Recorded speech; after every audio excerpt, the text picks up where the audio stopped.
Aujourd'hui, j'ai envie de vous raconter une petite histoire. C'est l'histoire de deux villages dans la vallée et dans la montagne. Imaginez un beau paysage de Haute-Savoie, au hasard, dans lequel vous avez des sapins partout, peut-être même un peu de neige sur les monts. Et en fait, vous avez un village qui se trouve au fond d'une vallée, dans un creux.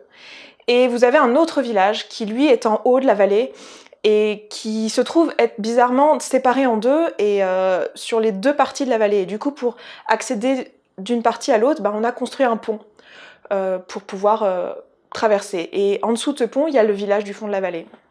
Et le problème, c'est que ce pont, il a été construit il y a très longtemps, qu'il est plus aux normes, et qu'il est vieux, qu'il est abîmé, et qu'à chaque fois que des gens empruntent ce pont, il y a des débris du pont qui tombent sur le village qui se trouve au fond de la vallée, et à chaque fois ça fait des blessés, ça fait parfois des morts. Et cette situation dure depuis des années, des décennies, des siècles, des millénaires, ça dure depuis trop longtemps. Et puis les gens qui se trouvent au fond de la vallée, dans le village au fond de la vallée, se rendent bien compte que, en fait, il faudrait juste que les gens qui passent sur le pont arrêtent de passer sur le pont. Donc ils ont commencé à râler, et ont commencé à dire, voilà, il y a un problème, il y a des gens qui meurent, rendez-vous compte, il y a des gens qui sont blessés à cause de ce pont, il faut faire quelque chose. Au début, ils étaient un peu réticents, ils disaient, non mais attendez, c'est pas de notre faute, nous on n'y peut rien si on habite dans ce village, c'est pas nous qui avons décidé, on n'est pas des meurtriers, on n'est pas des personnes qui veulent du mal, on est juste des gens qui empruntent le pont pour pouvoir aller d'une partie de notre village à l'autre partie de notre village, et c'est bien normal, et c'est tout ce qu'on connaît. Et puis bon, une fois que la première offense personnelle a été...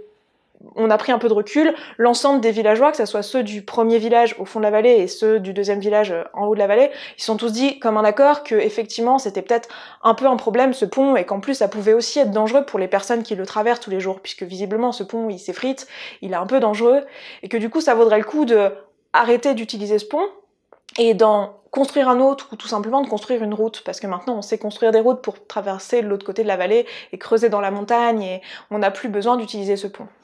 Du coup, comme un accord, tout le monde se décide à créer cette route, et le problème c'est que cette route, quand elle a été créée sous l'initiative des personnes qui étaient au fond de la vallée, qui venaient du village du fond de la vallée, et du coup cette route, elle s'appelle la route des villageois du fond de la vallée. Et le problème, c'est que les gens qui habitent en haut de la vallée, ils sont un petit peu vexés que cette route s'appelle comme ça, et du coup, très souvent, lorsqu'il y a encore des personnes qui utilisent le pont, les villageois du fond de la vallée font souvent des manifestations, ils disent « Écoutez les gars, arrêtez d'utiliser le pont, quoi, parce que il est abîmé, il est pas aux normes, et puis surtout, maintenant, il y a une route. Donc s'il vous plaît, utilisez la route pour sauver le village du fond de la vallée. » Et le problème, c'est que il y a plein de gens qui sont vexés par ce nom, qui veulent pas utiliser la route juste parce qu'elle porte ce nom-là, et du coup il y a un débat interminable sur le nom de la route, et il y a plein de gens qui disent que tant que la route s'appellera comme ça, ils ne l'emprunteront pas parce qu'ils se sentent pas concernés par cette route. Et ça rend fou les gens du fond de la vallée, parce qu'ils se disent « Mais attendez, vous êtes sérieux là? Vous êtes vraiment en train de vous battre pour le nom d'une route, alors que nous, il y a des gens qui meurent, il y a des gens qui sont blessés, vous pensez vraiment que c'est la problématique? Enfin, vous vous rendez pas compte que le problème, il est ailleurs? » Et puis, en plus de ça, ils sont pas non plus tout le temps entendus, les personnes du fond du village du fond de la vallée, parce que soit on leur reproche le nom de la route, soit on leur reproche de dire trop haut qu'il y a des personnes qui encore utilisent le pont, et il y a toujours des personnes qui, elles, n'utilisent plus le pont et utilisent depuis longtemps la route, et disent mais moi j'utilise la route, qu'est-ce que tu me dis là? C'est injuste ce que tu es en train de dire, parce que moi j'utilise la route.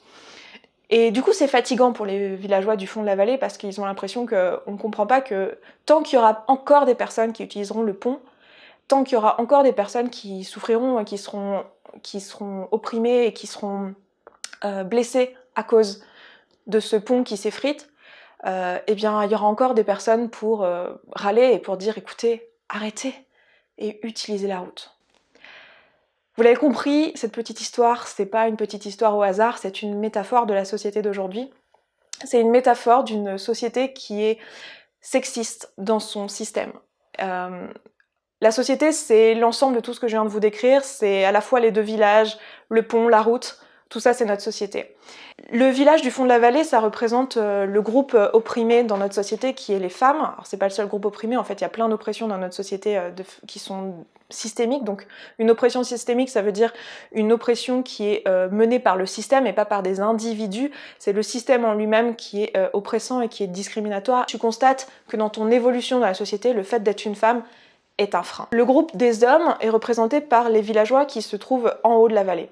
Et le pont, c'est ce qui nous reste de la société patriarcale. C'est un truc qui a été inventé il y a longtemps, personne n'est plus vraiment d'accord avec ça, en tout cas les mentalités globales disent que si on devait le refaire, on le ferait pas comme ça, et pourtant c'est encore là, et ça continue à faire du mal, et il y a encore des gens qui passent par ce pont et qui font tomber des débris sur le village du fond de la vallée et qui font que y a encore des femmes aujourd'hui qui sont opprimées parce que il y a encore des gens trop sexistes qui passent par ce pont. Et ces gens-là, c'est des gens qui continuent à faire ce qu'on appelle le sexisme ordinaire. C'est toutes les petites blagues, tous les petits stéréotypes, toutes les petites choses du quotidien qui vous rappellent trop souvent que vous êtes une femme et que du coup vous faites partie d'un groupe faible, du sexe faible. Si vous voulez en savoir plus sur le sexisme ordinaire, je vous mettrai quelques liens en barre d'infos, je vais pas trop développer ici.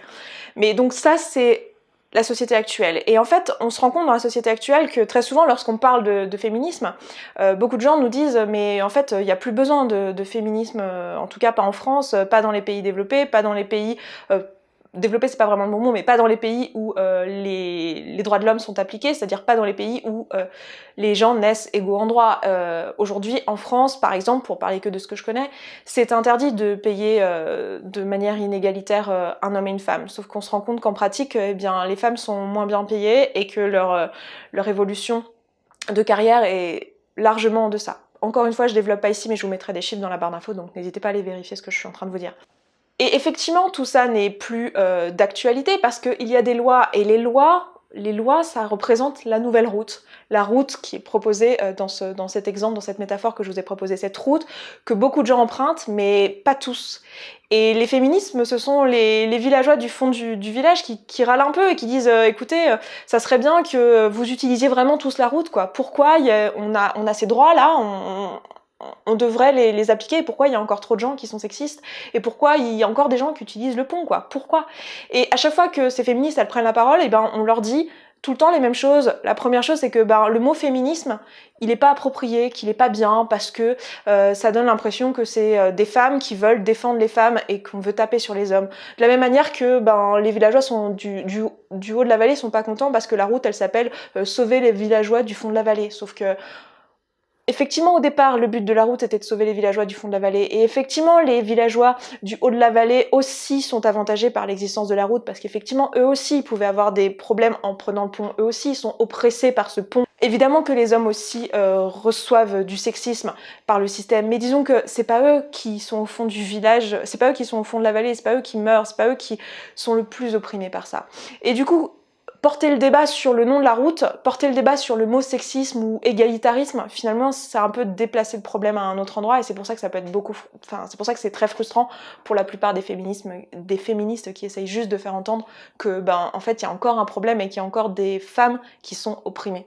Et à part que le mot n'est pas approprié, ce qu'on entend aussi lorsqu'on essaye de parler de cette cause-là, c'est des hommes qui nous disent « mais c'est injuste ce que tu dis, tous les hommes, à t'écouter, on dirait que tous les hommes sont comme ça, moi je suis pas comme ça, moi j'emprunte la route, moi je suis pas sexiste ». Et du coup c'est un peu frustrant parce que effectivement il y a des villageois, et certainement beaucoup, qui utilisent la route et pas le pont, mais c'est pas à ceux-là que les villageois du fond de la vallée s'adressent lorsqu'ils sont en train de s'énerver contre les personnes qui prennent encore le pont. Ils s'adressent pas aux personnes qui ne le prennent plus, ils s'adressent aux personnes qui le prennent encore. C'est le fameux Not All Men qui viennent dire que eux ils ne sont pas comme ça. C'est très bien, mais c'est pas à ces personnes-là qu'on s'adresse, et c'est pas qu'on reconnaît pas que c'est bien qu'il y ait des gens qui utilisent la route et plus le pont, mais ça veut juste dire qu'il y a encore du travail.